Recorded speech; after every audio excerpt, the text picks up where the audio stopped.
Question number 7, the Honourable David Parker. Thank you, Mr. Speaker. My question is to the Prime Minister. Does he stand by his statement that, quotes, "If we get downgraded, I personally would be very disappointed and very surprised"? The Honourable Bill English on behalf of the Prime Minister. On behalf of the Prime Minister, yes, in the context in which it was made, which was just before the 2009 budget. The Honourable David Parker. My supplementary, sir, to the Prime Minister is, which of the following does the Prime Minister think was the more significant reason behind the rating agency's decision to downgrade the rating of New Zealand? His government's consistent failure to meet its own growth forecasts, or the projections of ever-increasing international debt? The Honourable Bill English.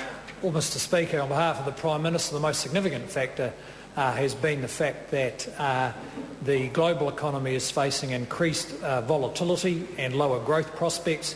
That has made ratings agencies, banks, governments, everybody much more sensitive to debt.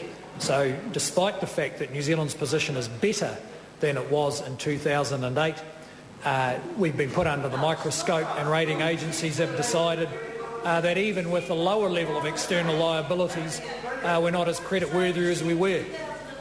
The Honourable David Parker.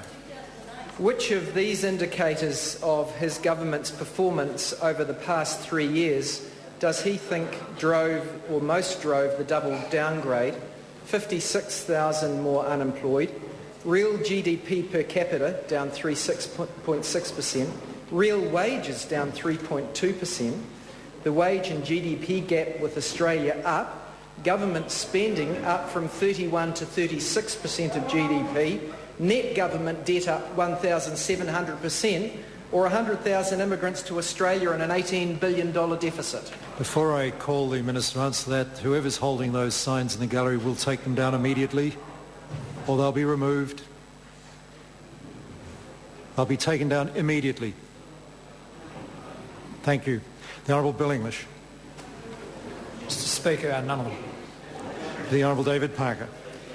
Given the Minister's acknowledgement in the first supplementary that the greatest problem was New Zealand's increasing international debt, when will he be introducing substantial policies to grow our exports, and is he willing to consider a capital gains tax to properly direct investment into the export sector? The Honourable Bill English. Well, Mr. Speaker, I think it's the member might have missed the large tax package the government put in place in the budget last year, which is, I think, taking about $800 million this year out of the speculative property sector.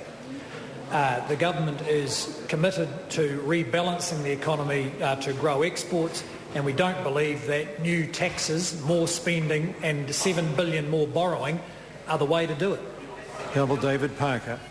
Is the Minister telling New Zealand that National rules out ever introducing a broad capital gains tax? The Honourable Bill English.